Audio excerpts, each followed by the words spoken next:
Good afternoon, Miss Dulce. Good afternoon, ma'am. Okay, Miss Dulce, can you tell me about yourself? I'm Dulce Roma Buendugos from Cabarruan, Bacnotan, La Union, 37 years old. My husband name Marlon Cruzada Dugos. His occupation driver, 38 years old, ma'am. Okay, I have few questions for you to answer, so let's start. Why do you want to work as a maid? I work as a maid because I want to earn money for the education of my children, ma'am. Why you choose Malaysia when there is a lot of other country? I choose Malaysia because we are loyal and kind, ma'am. How are you qualified for this job? I qualified for this job, ma'am, because I'm hardworking and disciplined. May I know what is your education level is? High school graduate, ma'am. What is your recent working experience? Domestic helper, ma'am. Have you worked abroad before? Yes, ma'am. Can you please tell the place and how many months or years you've been working for? Qatar, 7 months old only, ma'am. Okay. Do you have experience of taking care of baby? Yes, ma'am. May I know which baby you are taking care of? My baby, ma'am.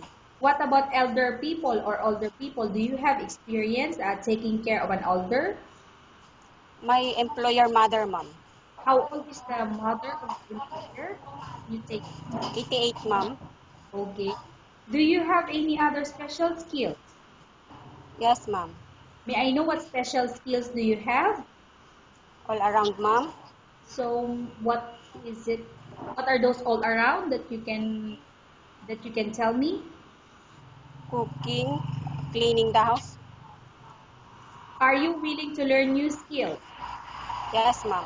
Are you willing to work with a family where the mother-in-law or any relatives stay together? Yes, ma'am. Currently, are you still working now? No, ma'am. Do you know how to cook? Yes, ma'am. What sort of food can you cook? Filipino food, ma'am. Can you please tell me the Filipino food that you can cook? Pinakbet, fried fries, kare-kare, ma'am.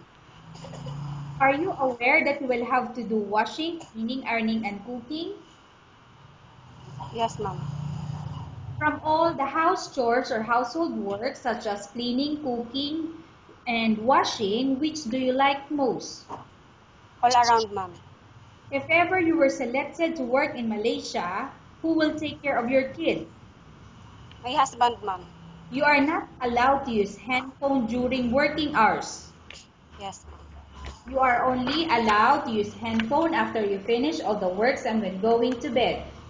Yes, ma'am. You are strictly needed to surrender the handphone to your employer in the morning, and your employer will return back to you once you're going to bed. Yes, ma'am.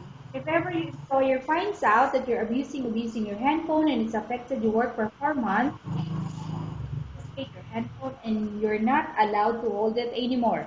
Instead, your employer will allow you to call your family 3 times in a month. You're only allowed to bring normal phone and not smartphone. Are you agreed for the terms and condition? Yes, ma'am.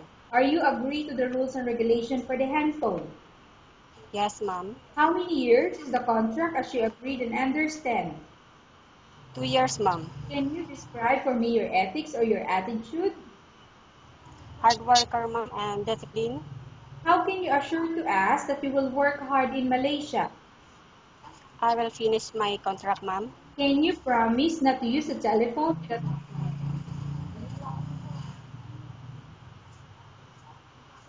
Hello, Miss Dulce. Can you Yes, ma'am. promise not to use the telephone without the permission of your employer?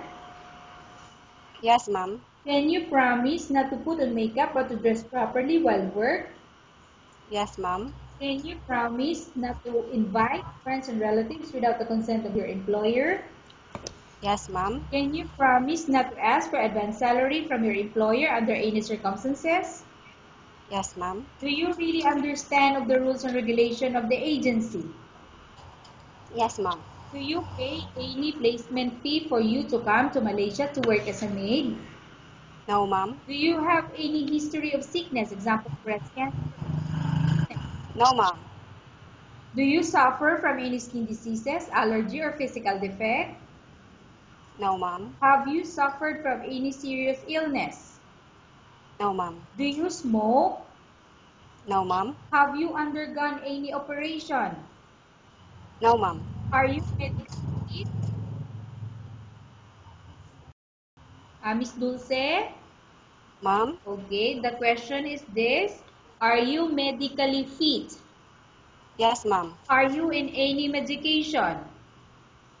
No, ma'am. Are you allergic with any food? No, ma'am. Are you prepared to work for the employer of any race? Miss Dulce? Yes, ma'am. Are you prepared to work for the employer of any race? Yes, ma'am. Are you prepared to eat the type of food taken by your employer? Yes, ma'am. Are you afraid of being left alone in the house? No, ma'am. Are you afraid of dogs or other pets? No, ma'am. Can you promise to work instruction from your employer? No, ma'am. Uh, Miss Dulce, can you Ma'am? hear the question? Okay, I will repeat the question for you. Can you promise to work according to instruction from your employer? Yes, ma'am. Do you have any immediate family working in Malaysia? No, ma'am. Okay, Miss Dulce, we have finished our question section. Let's go to case study. I have a case study for you and I want you to answer me truthfully. Upon arrival in Malaysia within 6 months, if ever any of your family members pass away, what will you do? Will you continue to work till finish your contract or you will go back? I will finish my contract, ma'am. Tell us about yourself and why do you want to work in Malaysia? I'm Dulce Roma Buendugos from Cabarruang Bacnotan, La Union, 37 years old, married. I work in Malaysia because I want to earn money for the education of my children, ma'am. Okay, Miss Dulce, what do you want to tell to your employer who watching your video?